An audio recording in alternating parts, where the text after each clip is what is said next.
Ever since I can remember, my mom's been warning me about being sold into the sex slave market.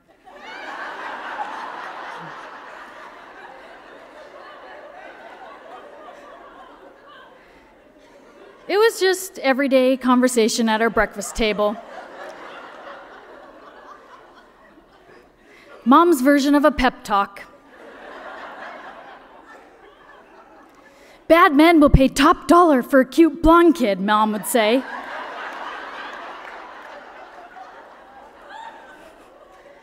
Now, do you want your eggs scrambled or dippy?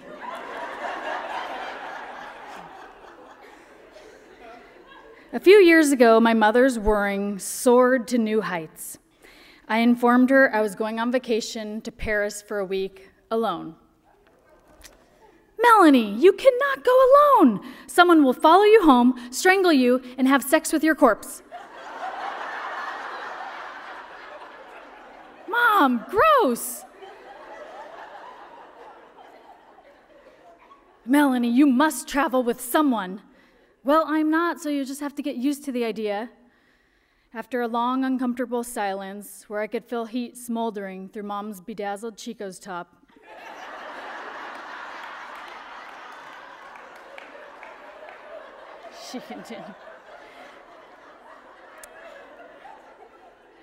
She continued. Well, do you even have a money belt? No, I'm planning to bring my backpack. Melanie, a backpack can be cut off by professional thieves. Now, this might sound a little paranoid, she prefaced unnecessarily.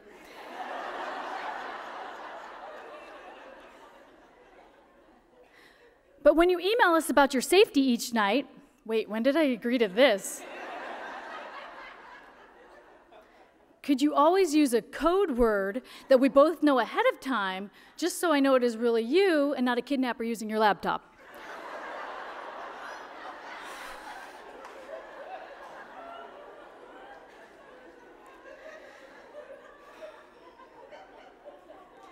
Gosh, you'd think I'd gotten abducted at an ATM by knife point once, say on a warm Los Angeles fall evening in 2007. And for some reason, my mom just couldn't quite get over it. Yes, ever since that brief and apparently not insignificant kidnapping, the phrase, "Don't worry, Mom," just hasn't meant much. The tables had turned. I no longer felt entitled to disobey Mommy. Instead, in my 30s, I was actually considering listening to my mother for the first time. Could she be right? Boy, was she spot on about going to ATMs at night.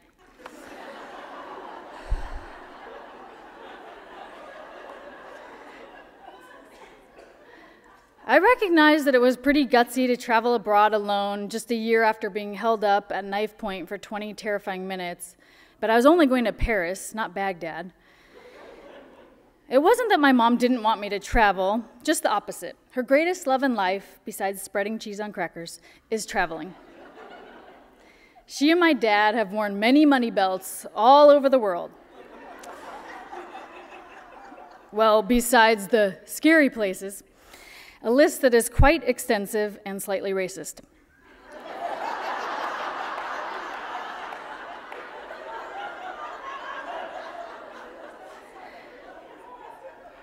I remember receiving warnings such as, Turkey, don't go there, men will treat you like their goat. South Africa, don't go there, monkeys will come into your tent at night.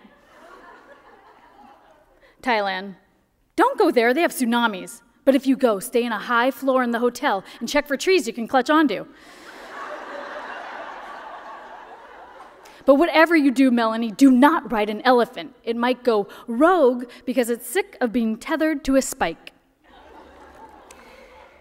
Singapore, don't go there. You'll get thrown in jail for spitting your gum out and receive 1,000 lashes with some bamboo thing. Laos, oh, come on, Melanie, just kill me now and get it over with.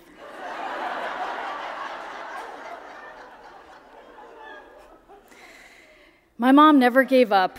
I received terrifying emails about travel stories gone horribly wrong up until the day I left. I tried just deleting them, but the subject lines alone got me gnawing my nails. I finally had no choice but to set a Gmail filter on my own mother. All emails from Melanie's mom at yahoo.com send to the folder titled Scary Emails from Mom.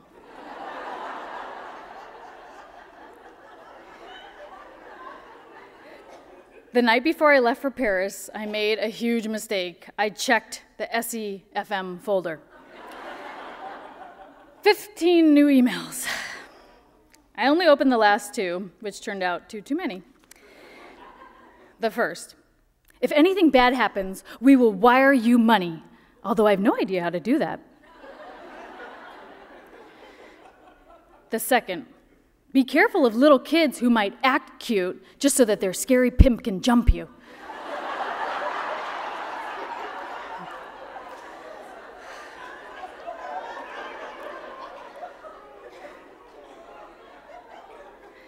En route to Paris, I was completely paranoid and started acting like a lunatic. I even went so far as to bitch out a 10-year-old. When a rambunctious boy at Charles de Gaulle Airport accidentally bumped into me, I threatened that if he touched me again, I'd call a policia. Tears welled up in the little boy's eyes, and he mumbled something in French to his pimp.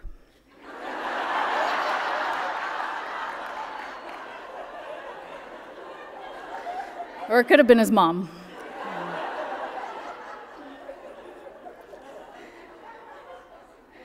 I continued to maneuver through Paris at this level of suspicion for the first 48 hours. Then one person after another reminded me that I was in a city nicknamed Gay Paris to convey the copious amounts of fun this marvelous city of lights had to offer. And never had I been more uptight. So just as I started to let my guard down a little and relax, my almighty American hair straightener exploded. Panicked, I considered hunting down a French flat iron. But in a moment of clarity, I remembered the true purpose of the trip.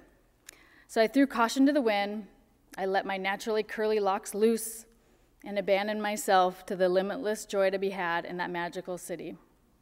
When I got back to my hotel room that evening, I had a new email, this time from my dad. Your mother is very worried. Have a super time, but stay off the news. I did both.